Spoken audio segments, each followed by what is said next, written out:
Hi hello namaste welcome to HN TV. Court మూవీతో success అందుకున్న Harsh Roshan and Sridevi ఇప్పుడు మార్చ్ 26న బ్యాండ్ మేళం అంటూ మన ముందుకు వచ్చేస్తున్నారు. ఇప్పుడు ఆ టీం అంతా మనతో ఉన్నారు, వారితో మాట్లాడే ప్రయత్నం చేద్దాము. హలో అండి. Hello sir, Venkat sir, how you sir? So sir, ముందుగా మీకు ఈ స్టోరీ వచ్చినప్పుడు మీరు ఎలా రెస్పాండ్ అయ్యారు? The same hero heroine pick చేసుకున్నారు డైరెక్టర్, సో మీకు ఎలా అనిపించింది? హీరోయిన్ నేను పిక్ చేసుకున్నాను. మీరు కాదండి, డైరెక్టర్ గారు. కాదు, నేను పిక్ చేసుకున్నాను. వాళ్ళు డైరెక్టర్ గా సేమ్ హీరో హీరోయిన్ చూస్ చేసుకున్నారు కదా? నేను చూస్ చేసుకున్నాను. మీరు చూస్ చేసుకున్నారా? Oh that's cool. అదే, నేను డైరెక్టర్ని చూస్ చేసుకున్నాను, నేనే వీళ్ళని చూస్ చేసుకున్నాను. ఓకే, సో పిక్ చేసుకోలేదు, చూస్ చేసుకున్నారు. అవును. సో సారీ అంటే నేను ఫస్ట్ నాకు స్టోరీ నచ్చంగానే అప్పుడు నేను వీళ్ళిద్దరిని పిక్ చేశాను. ఓకే. సో తను కూడా పర్ఫెక్ట్ చాయిస్ అని ఫీల్ అయ్యాడు. అలాగా ఫ్రెండ్స్ని తను పిక్ చేశాడు, వీళ్ళిద్దరిని నేను పిక్ చేశాను. ఓకే. మమ్మల్ని అందరూ ఇప్పుడు మీరు పిక్ చేశారు.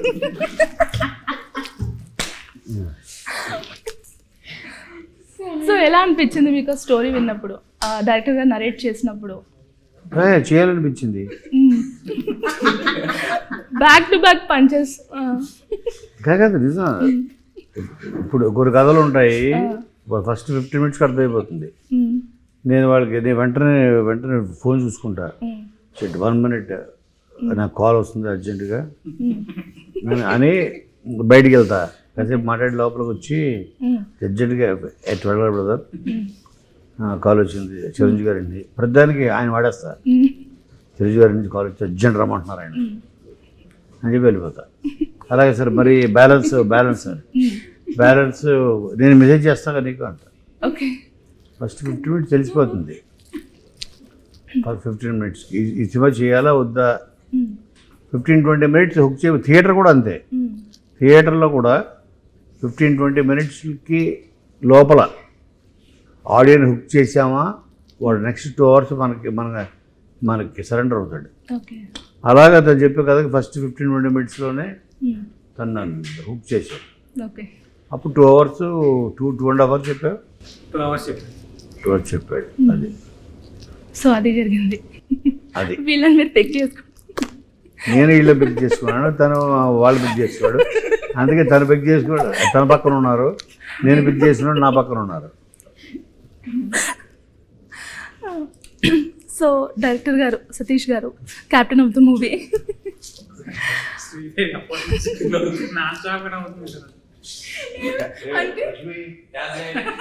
దీపు సారీ, ఇంక ఇప్పుడు నవ్వుతే నేను ఇంకా ట్యాబ్లెట్ తీసుకురమ్మా. దీనికి ఎవరి 1 hour ట్యాబ్లెట్ ఇవ్వాలి. చూడండి, తనకు ఒక అటాక్ వస్తుంది. మేబీ మీరు పక్కన ఉన్నప్పుడేమో. అవునా? లేదు, తను వైజాగ్ తీసుకెళ్తుంటాం మంత్లీ వన్స్. ఈసారి ట్రిప్ మిస్ అయింది.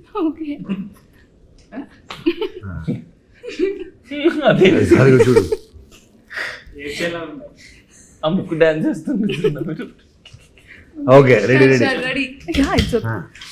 సో డైరెక్టర్ గారు, బ్యాండ్ మేళం అనేది ఒక సౌండ్, ఒక ఫెస్టివల్ వైబ్ అనేది, దీన్ని మీరు కథలో ఎలా మౌల్డ్ చేశారు? మంచి ఐడియా వచ్చింది. ఏంటి అందరూ ప్లాంట్ గానా?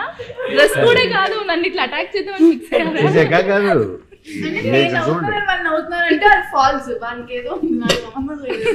దీనికి యాక్చువల్గా ఒక డిసార్డర్ అయ్యో పిచ్చాను కూడా తప్ప సెన్సార్ అలాంటిది ఏదో వద్దమ్మా, ఎక్కువ నవ్వద్దు. చెప్పు. రియల్ లైఫ్ ఇన్సిడెంట్స్ కొన్ని చూశాను. ఓకే. దాంట్లో కొన్ని ఒక పాయింట్ నాకు చాలా నచ్చింది. సో దాన్ని పెట్టుకొని నేను మొత్తం ఫిక్షనల్ ఒక స్టోరీ రాసుకొని సార్ నాకు వచ్చింది. So that is the reason behind choosing this band Melam అనే పేరు. So Harsh Roshan, exact 2025 March 14th right, Court movie అనేది మీకు ఒక మంచి సక్సెస్ ఇచ్చింది. అండ్ ఎగ్జాక్ట్ ఇదే మార్చ్లో ఈ మూవీ కూడా మిమ్మల్ని ఇంతకు మించి మార్చబోతుందా?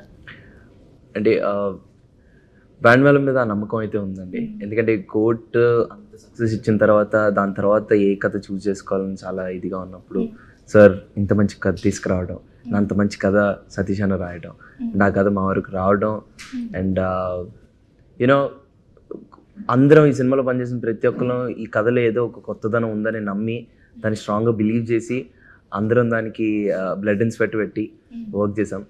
సో అంటే మేమైతే తప్పకుండా 100% నమ్ముతున్నాం అండి ఈ కథ చాలా బాగుంటుందని. బట్ March 26th ఆడియన్స్ అందరు చూసి వాళ్ళు ఇచ్చేదే యాక్చువల్ రివ్యూ కాబట్టి యూనో అది దానికోసం వెయిట్ చేస్తున్నాను నేను. బట్ మేమందరం అయితే we are very correct, we are very confident. Yeah. So Sridevi garu, మాకు జాబిలమ్మ అంటే చాలా ఫేవరెట్. సో ఇప్పుడు ఈ బ్యాండ్ మేళంలో రాజమ్మ ఎలా రీచ్ అవుతుంది మాకు? సో ఇప్పుడు జాబీ అనే క్యారెక్టర్ని ఎంత ఓన్ చేసుకున్నారు, ఆల్రెడీ వాళ్ళ ఇంట్లోనే చూసుకుంటున్నారు. రాజమ్మ క్యారెక్టర్ కూడా అలానే బావమర్దలు క్యారెక్టర్. సో ఎవ్రీ ఫ్యామిలీలో ఉంటారు. సో ఖచ్చితంగా రీచ్ అవుతుంది, చాలా మంచిగా అవుతుంది. సో ఫ్రెండ్స్ రైట్, మీ క్యారెక్టర్ నేమ్స్ ఏంటి ఇందులో? నా క్యారెక్టర్ నేమ్ దినేష్ అండి. ఓకే. సో ఎలా ఉంది వీళ్ళతో వర్క్ చేయడం? అంటే వీళ్ళిద్దరు పర్ఫెక్ట్ కాంబినేషన్. వాళ్ళతో చేయడం నేను ఫస్ట్ అదృష్టంగా భావిస్తున్నాను. ఎందుకంటే మామూలుగా సార్ కోన సార్ పెద్ద ప్రొడక్షన్లో నా ఫస్ట్ మూవీ నాది. నేను ఫస్ట్ మూవీ ఇంత పెద్దగా రావడం అసలు నాకు ఇప్పటికీ నేను ఇక్కడ కూర్చున్నా అన్న కళ్ళలాగా ఉందన్నమాట. అందుకని నాకు కొద్దిగా ఆశ్చర్యానికి లోనైపోయి నాకు మాటలు రావట్లేదు. సో అందుకని ఏం చెప్పలేదు. సో మీరు మీ క్యారెక్టర్ ఎలా ఉండబోతుంది? దేవి క్యారెక్టర్, అబ్బాయి అండ్ అమ్మాయి ఉంటే కొంచెం వాళ్ళు మర్చిపోతారు కదా ఇది కూడా అమ్మాయి అని. సఫరింగ్ ఉంటుంది ఇంకా స్ట్రగల్స్ వాళ్ళతో. కాకపోతే ఇన్నోసెంట్ థింగర్ది, but feels like she is more intelligent. Okay. Same real life క్యారెక్టర్ని అలా ప్లాన్ చేశాను. సో మీరు నేను అంజీన క్యారెక్టర్ చేశాను. నేను ఇంతకు ముందే కోర్టులో వీళ్ళిద్దరితో యాక్ట్ చేశాను, రోషన్ ఫ్రెండ్ క్యారెక్టర్. అంటే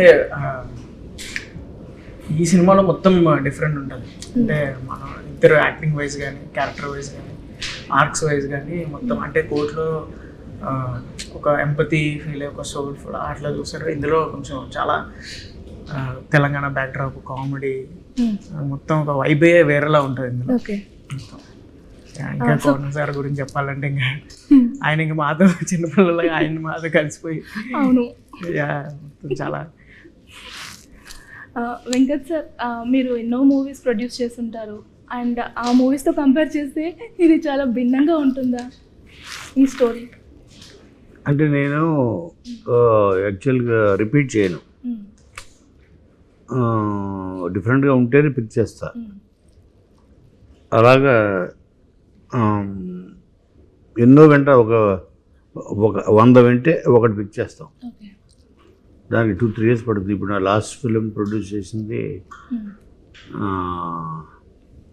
నిన్ను కోరి తర్వాత గీతాంజలి మళ్ళీ వచ్చింది, అది 3 years అయిపోయింది. ఈ 3 yearsలో ఇది ఈ స్టోరీ.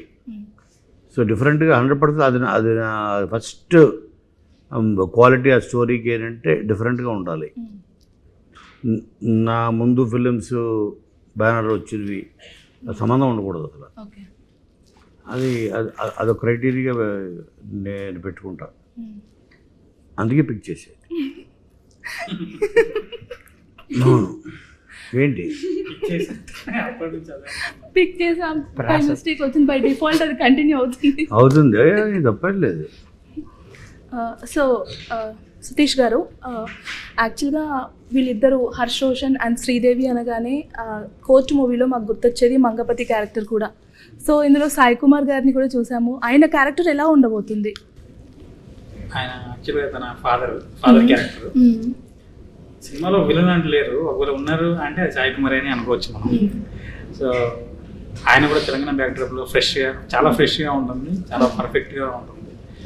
మంచి క్యారెక్టర్ అండి. ఖచ్చితంగా ఆడియన్స్ ఆయనలో కొత్త యాంగిల్ చూస్తారని చెప్పారు. హర్ష్ రోషన్ గారు అండ్ శ్రీదేవి, మీరు ఆల్రెడీ కోర్టులో వర్క్ చేశారు, కోర్ట్ మూవీలో వర్క్ చేశారు. సో కోర్టులో పరిహారం దొరికిందని బ్యాండ్ మేళంతో వచ్చారా? ఎలా తీసుకోవచ్చు? అదండి, last year March 14th audience అందరూ కోర్ట్ అనే సినిమాకి ఒక మంచి జడ్జ్మెంట్ ఇచ్చారు. ఇప్పుడు మళ్ళీ March 26th 1 year తర్వాత మేము మోగిచ్చేది గట్టిగా మోగుతుందేమో అని మేము అనుకుంటున్నాం. మా బ్యాండ్ వల్ల గట్టిగా మోగుతుందని ఫీల్ అవుతుంది. యా. సో కోచ్ సినిమా అనేది కంప్లీట్గా ఒక సిచ్యువేషన్ని బేస్ చేసుకొని స్టోరీ మొత్తం నడుస్తుంది. ప్రేమ పక్కన పెడితే ఒక ఎమోషన్స్ ఇవన్నీ కనిపిస్తాయి. సో ఈ బ్యాండ్ మేళంలో ఎలా ఉండబోతుంది? దేన్ని బేస్ చేసుకొని ఉంటుంది మూవీ అంతా? ఫుల్ ఎంటర్టైన్మెంట్, ఒక భావ మధ్యలో బేస్ చేసుకొని. Full entertainment cinema. So last లో చిన్నగా ఎమోషనల్ ఫీల్ అవుతారు, బట్ మొత్తం అసలు మంచి ఎంటర్టైన్మెంట్. అన్ని ఆల్ మిక్స్డ్ ఎమోషన్స్ అండి. Band Melam every beat has an emotion అంటారు కదా. ప్రతి ఒక్క ఎమోషన్కి ప్రతి ఒక్క బీట్కి డెఫినెట్గా కనెక్ట్ అవుతారు. You will definitely love it. So beat అన్నారు కాబట్టి బ్యాండ్ మేళం పేరు విన్నప్పుడు ఇందులో హీరో కానీ హీరోయిన్ కానీ ఏదైనా టీన్ మార్క్ కైండ్ ఆఫ్ స్టెప్స్ ఏమైనా చేస్తారా? అంటే బేసిక్గా బ్యాండ్ మీరు అన్ని చూసారా? ఐ మీన్ లైక్ టీజర్ కానీ. సో బ్యాండ్ మేళం రావడానికి రీజన్ బేసిక్గా అన్నయ్య క్లారిటీగా జస్టిఫై చేస్తారు. బట్ యూనో యాదగిరి అనే క్యారెక్టర్కి మ్యూజిక్ అంటే చాలా ఇష్టం.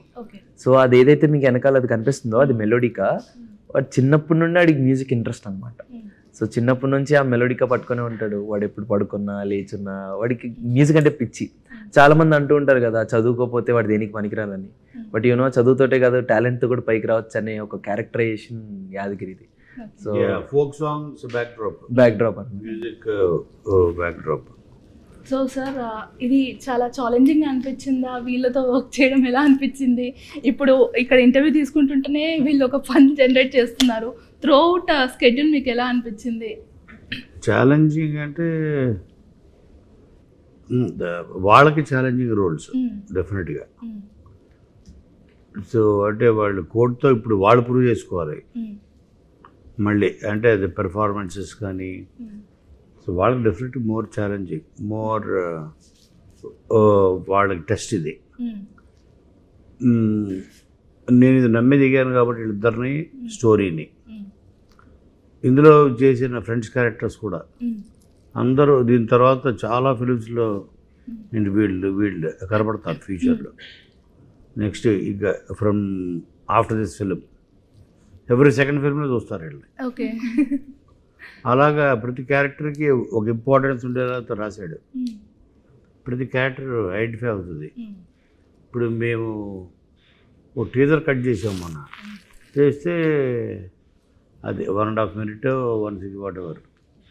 దాంట్లో 3-4 పంచెస్ ఆ అమ్మాయికే పడ్డాయి. తనవే ఎక్కువ ఉన్నాయి. అప్పుడు అర్థం ఇదేంటి ఈ అమ్మాయికి ఎంత పెద్ద క్యారెక్టరా అనుకున్నా. తర్వాత ట్రైలర్ కట్ చేసాం, తిన పంచెస్ ఎక్కువ పడ్డాయి. ఇదేంటి ఈ క్యారెక్టర్కి ఎంత ఉందా అని తింది తంది. ఇలాగా వీళ్ళతో పాటు ఆల్మోస్ట్ ఈక్వల్గా వీళ్ళ మధ్యన ఒక భావమర్దల స్టోరీ ఉంది కాబట్టి వీళ్ళు ప్రొటాగనిస్టులు స్టోరీని డ్రైవ్ చేసే క్యారెక్టర్స్, వాళ్ళు ఫన్ డ్రైవ్ చేసే characters. But even they are part of the story. అలాగా ఎవ్రీబడి ఇప్పుడు జనరల్గా ఈ ఫ్రెండ్స్ క్యారెక్టర్స్ అనగానే ఒక రెగ్యులర్ ఏమంటే క్లీషేడ్ హీరో వెనకాల నలుగురు, హీరోయిన్ వెనకాల ఒక ముగ్గురు అలా ఉంటూ బంచిగా ఉంటారు తప్ప characterisations not very well defined. But ఇందులో ప్రతి క్యారెక్టర్ ఈజ్ వెల్ డిఫైన్డ్. ఒక పర్పస్ ఉంటుంది. వాళ్ళకి కూడా హీరోతో పాటు వాళ్ళకు కూడా గోల్. బికాజ్ వీళ్ళందరూ బ్యాండ్ మెంబర్స్. ఇంకోతను లేడు, సో నరేష్ అని. సో తను కూడా బ్యాండ్ మెంబర్. సో వీళ్ళందరూ ప్రతి క్యారెక్టర్ వాళ్ళ గుర్తింపు వస్తుంది, వాళ్ళ కాంట్రిబ్యూషన్ స్టోరీకి ఉంటుంది, స్ట్రాంగ్ కాంట్రిబ్యూషన్. సో సతీష్ గారు, ట్రైలర్ చూశాను, అందులో ఒక సీన్ మాత్రం చాలా క్యాచీగా ఉంది. ఫ్రెండ్కి తాళి కట్టడం ఏంటండి? ఆ టైంలో చాలా ఎమోషనల్ ఉంటుంది. ఎమోషనల్ ఉన్నప్పుడు ఒకసారి వాడికి ఎందుకు స్ట్రైక్ అవుతుంది. గర్ల్ ఫ్రెండ్స్ వస్తూ ఉంటారు పోతూ ఉంటారు, కానీ ఎప్పుడైనా ఉండేది ఫ్రెండ్స్. వాడికి ఎందుకు కట్టకూడదు అని ఆ ఎమోషన్ బ్రస్ట్ అయిపోయి అక్కడ డెసిషన్ తీసుకుంటాడు. ఓకే. సో రోషన్, ఈ సీన్ చూస్తూ మాకే చాలా ఫన్నీగా ఉంది. అది చేసేటప్పుడు మీకు ఎలా అనిపించింది? అంటే కరెక్ట్.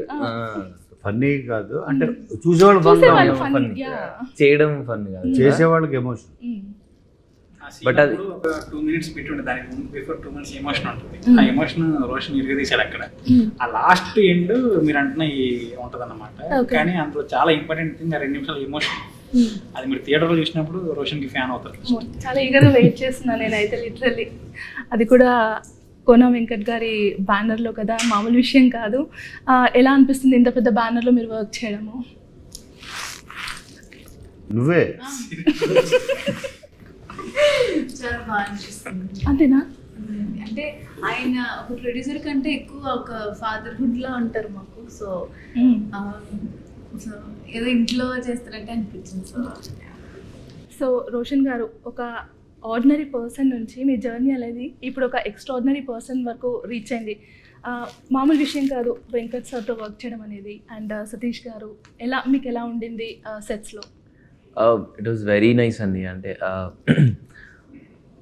ఈ జర్నీలో చాలా మందిని కలుస్తూనే ఉన్నాను. అంటే ఇంత త్వరగా నా కోడ్ తర్వాత ఇమీడియట్గా కోనాసర్ ప్రొడక్షన్స్లో కానీ కోనాసర్ బ్యాక్గ్రౌండ్తో ఉండడం కానీ అట్ ద సేమ్ టైం అంత మంచి స్టోరీ టెల్లర్ సతీష్ అన్న కానీ ఈ కథ పట్టుకుని రావడం సో ఏమో అండి, ఇట్ ఫీల్స్ వెరీ హ్యాపీ అండి.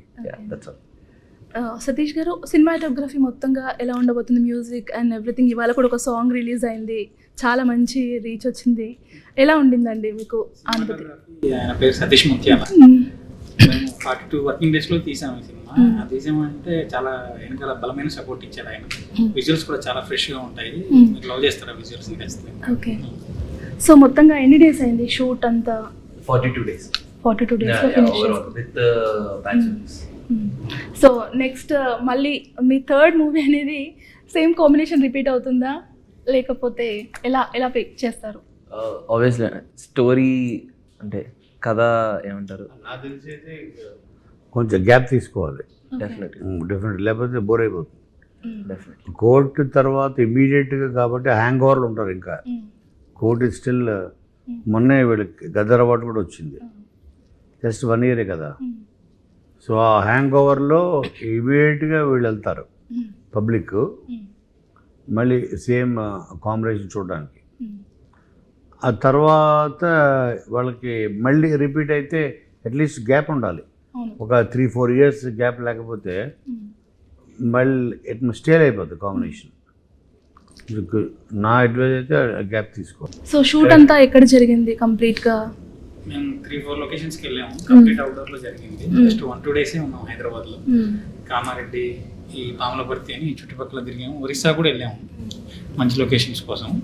సో 4-5 అవుట్డోర్కి వెళ్ళాము, అక్కడే తీసుకుంటాం. మీరు ఇలాగే సైలెంట్గా ఉంటారా? వీళ్ళు ఏం మాట్లాడరా? ఫస్ట్ టైం అసలు కాదు, ఫస్ట్ టైం సైలెంట్ అందరూ.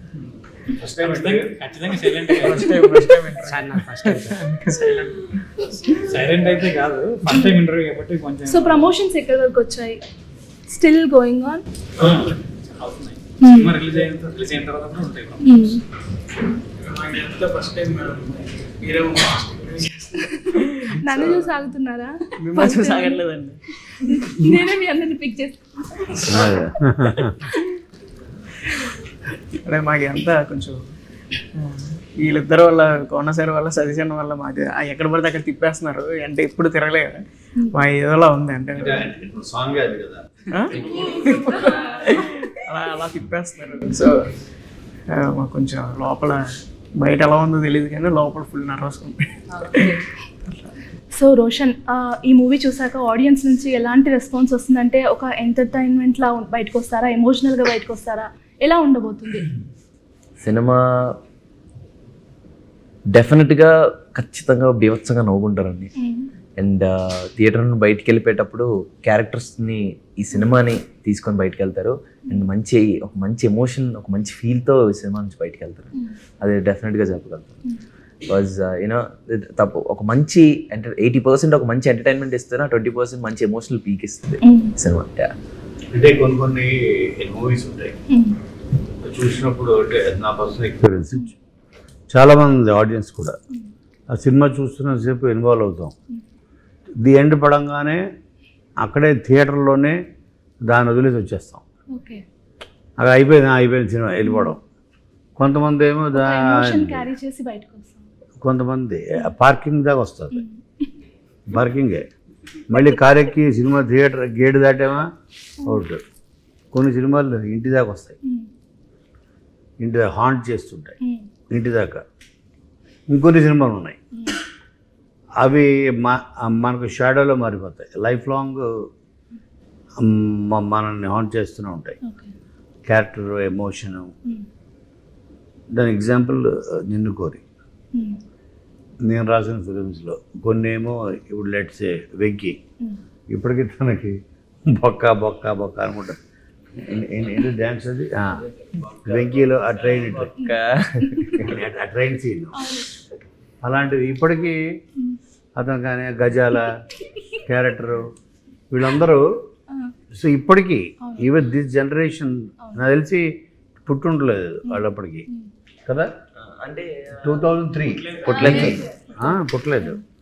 సో 2003లో వచ్చింది. సో వీళ్ళు తర్వాత యూట్యూబ్లోనూ వీటిలో చూసి ఇప్పటికీ వాళ్ళు క్యారీ చేస్తున్నారు. కొన్ని ఫిలిమ్స్ క్వాలిటీ ఉంటుంది. ఇప్పుడు డి ఫిలిం ఉంది, నన్ను ఇన్వాల్వ్ చేయకండి రావు గారు అని. అలాగే అదూర్స్ ఉంది, ఆ క్యారెక్టరు భట్టు చారీ క్యారెక్టర్స్. కొన్ని ఫిలిమ్సే కొన్ని క్యారెక్టర్సే మనతో పాటు ట్రావెల్ అవుతూ ఉంటాయి లైఫ్ లాంగ్. అలాంటి ఫిలిం అవుతుంది ఇది అనేది నా నమ్మకం. బ్యాండ్ మేడం ప్రతి క్యారెక్టరు, వీళ్ళ క్యారెక్టర్స్, ఎమోషను వాళ్ళతో పాటు ఒక షాడోలాగా ఉంటుంది. వాళ్ళు గుర్తు తెచ్చుకున్నప్పుడల్లా నవ్వుతారు, గుర్తొచ్చినప్పుడల్లా ఫీల్ అవుతారు. అలాంటి ఫిలిం అవుతుంది, memorable film. So Satish sir, మీరు ఈ ఇద్దరిని పిక్ చేసుకోవడానికి మెయిన్ రీజన్ ఏంటి?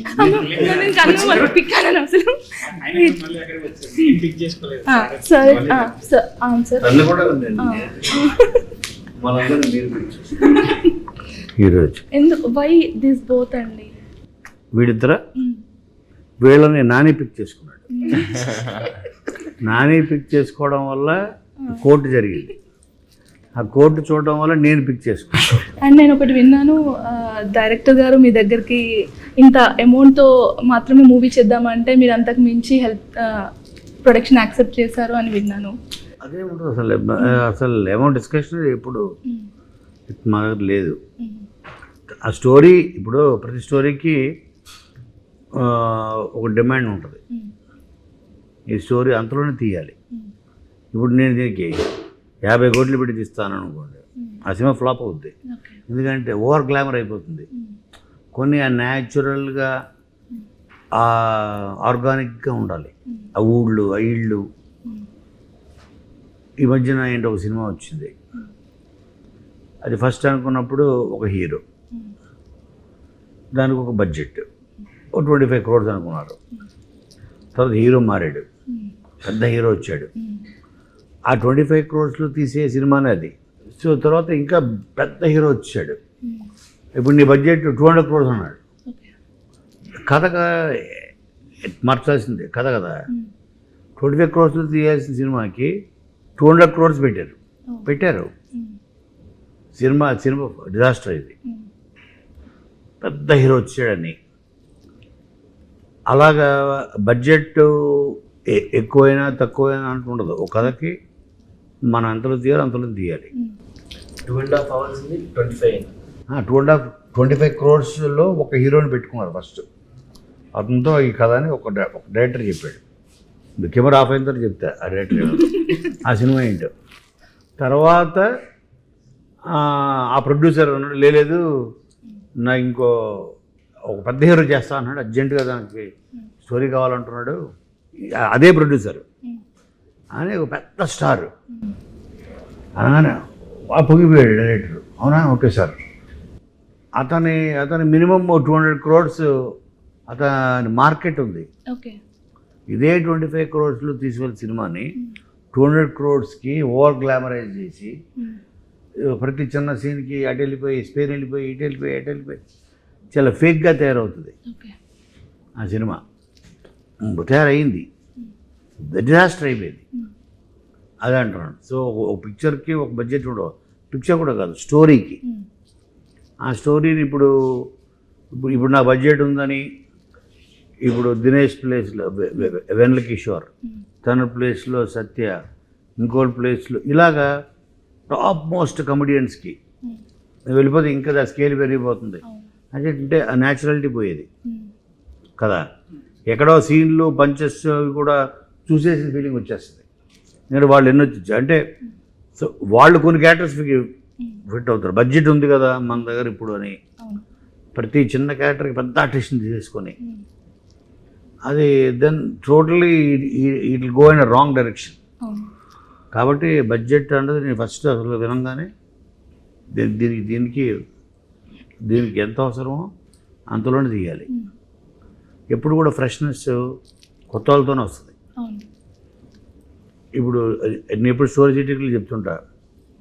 ఇప్పుడు బాబీది చిరంజీవి జరుగుతుంది. ఫస్ట్ హీరోయిన్ ఫాదర్ అనగానే నీ ఫస్ట్ నీ మైండ్లోకి వచ్చే పేరేంటి? ఇంకొక పేరు వస్తుంటే ఓ ప్రకాష్ రాజు, రావు రమేషో, ఇంకోటో. అంటే వాళ్ళు మనం ఒక 100 సినిమాల్లో చూసేసిన ఆ పేరు ఫస్ట్ గుర్తొస్తుంది మనకి. సో నీ ఫస్ట్ ఏమనిపించింది అడుగుతాను. నాకు ప్రకాష్ రాజు అనిపిస్తుంది. నువ్వు తీసేయితే ఫస్ట్ నీకు ఏదనిపిస్తే అది చేయకూడదు, వాళ్ళు పెట్టుకోకూడదు అనమాట. అంటే దాన్ని టైప్ కాస్టింగ్ అంటారు. అంటే వాళ్ళు 100 సినిమాలు చూసేసి మన ఫస్ట్ ఆడ పేరు వస్తుంది. ఫ్రెండ్ అనగానే మనం 100 సినిమాలు చూసేసి ఆ ఫ్రెండ్స్ క్యారెక్టర్ల పేర్లు చెప్తాం మనం, మనకు తెలియకుండా. అంటే సబ్కాన్షియస్గా వాళ్ళు పెట్టకూడదు.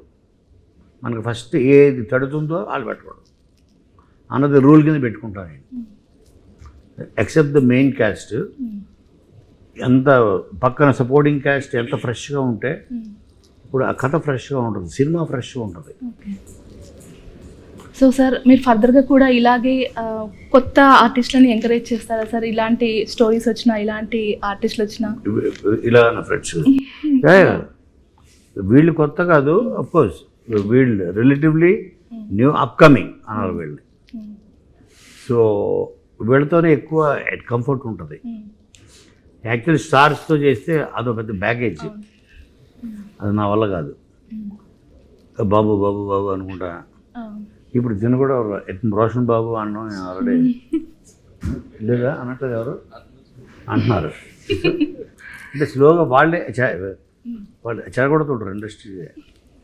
రోషన్ బాబు అని చెప్పేసి అలాగే వాళ్ళు అలవాటు చేస్తారు. అమ్మాయినా మేడం ఏదో. బట్ వీళ్ళతో ఉన్న కంఫర్ట్ స్టార్స్తో ఉండదు. ఓకే, వీళ్ళని తీసుకుని ఎక్కడికంటే అక్కడికి వెళ్ళిపోవచ్చు. లాస్ట్ ఒక 1 వీక్లో ఎన్ని ఊళ్ళు తిరిగేసాం మనం, ఎన్ని ఊళ్ళు, ఎన్ని డిస్ట్రిక్ట్స్, స్టేట్స్. అదే ఒక పెద్ద హీరోని పెట్టుకుంటే తిరగలేము, అంత ఫాస్ట్ కూడా చేయలేము. Actual stardom is a baggage. Okay. So Roshan director sir చాలా తక్కువ మాట్లాడుతున్నారు. అంటే అక్కడ సెట్స్లో కూడా ఎలా మీకు సతాయించే వాళ్ళ, ఇంకొక టేక్ తీసుకుందాం ఇలాంటివి ఎలా మీ దగ్గరికి ఎలా వచ్చారు? కన్విక్షన్ అండి. ఆయన ఒకటి సతీష్ అన్న అండ్ మాకు screenplay plus editing Shiva garu చేశారు. They are both are friends since 10 years. So you know ఒక క్లారిటీతో ఉండేవాళ్ళు, ఈరోజు ఏం షూట్ చేస్తున్నాం ఏంటనేసి. యూనో సార్ దాన్ని మైండింగ్ చేస్తూనే మొత్తం వెరీ క్లారిటీతో ఉండేవాళ్ళు కాబట్టి ఎప్పుడు ఏం ఇబ్బంది అయ్యేది కాదు ఏ రోజు కూడా. It's very clear. బట్ ఆయనకి ఏం కావాలో ఆయన వెరీ చెప్పేస్తారు, ఐ వాంట్ దిస్, నాకు ఇలా కావాలి, ఈ ఎమోషన్ ఇలా కావాలి. సో అలా లాగ్ అయిపోతుంది. ఎప్పుడు అంటే నాకు తెలిసి ఇలా ఇంటర్వ్యూస్లో ఇలా వీటిలో మాట్లాడడం చాలా తక్కువ, కానీ బట్ యూనో షూట్ టైంలో ఏం కావాలో అది మట్టుకు తీసేసుకుంటారు. ఓకే. సో ఫైనల్గా మీరు ఆడియన్స్కి ఏం చెప్పాలి అనుకుంటున్నారు?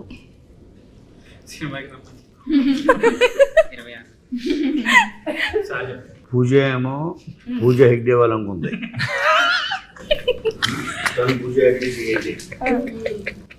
శ్రీదేవి ఏమో నా ఫేవరెట్ శ్రీదేవి గారు లాస్ట్ ఫిల్మ్ రాసింది నేనే. నేషనల్ అవార్డు వచ్చింది. మామ్ నేషనల్ అవార్డు వచ్చింది ఆవిడకి. లాస్ట్ ఫిల్మ్ స్టోరీ నాదే అది మామ్. సో ఆ తర్వాత లెగసీ ఈ శ్రీదేవి ఆ స్థలం బెస్ట్ కాంప్లిమెంట్ కదా. అది నేను ఇప్పుడు అర్జెంటుగా ఇప్పుడు ఆ కుర్చీ మీద కన్నేసింది. ఇప్పుడు ఆవిడ లేదు, శ్రీదేవి ప్లేస్ నాదే అని. ఇక్కడేమో కమల్ హాసన్ మీద కన్నేసాడు. కమల్ హాసన్ ఎలాగ ఓల్డ్ అయిపోయాడు లేదా పాపం. ఇలా అంటే everyone should have dreams, dream big.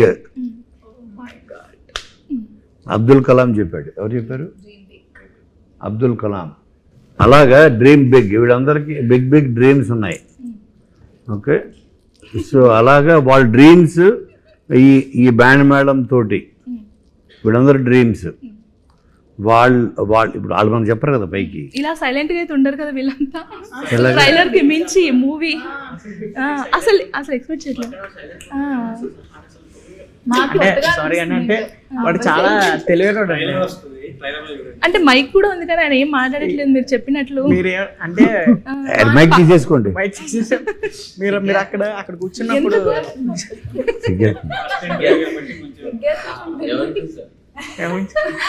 మీరు సిగ్గుపడుతున్నా అని చెప్పకండి, నాకు చచ్చిపోవాలనిపిస్తుంది. మీరు ఏదైనా క్వశ్చన్ అడగండి మాట్లాడతాడు. కాదు, ఇక్కడ బ్యూటిఫుల్ స్టోరీ నాకు తనే చెప్తుంటే విన్నాం. మనం ఎక్కడో కోర్టు సినిమాకి తను సినిమా చూడడానికి డబ్బులు లేక తను అప్పుడు స్విగ్గీలో జెప్టోలో చేసేవాడు డెలివరీ. సాయంత్రానికి డబ్బులు సంపాదించి అప్పుడు కోర్టుకు వెళ్ళి చూశాడు. చూడు వాళ్ళతో పాటు ఫ్రెండ్ క్యారెక్టర్గా అది. So that is achievement. Big round of applause. అది ఏంటంటే అందరూ ఆడిషన్స్ వీడియోలో పంపారు కానీ మీరు పంపలేదు. ఆడిషన్స్ వీడియో వేరే ఎవడో పంపాడు, వాడి వీడియో అని. అందులో వీడియో కనిపించారు.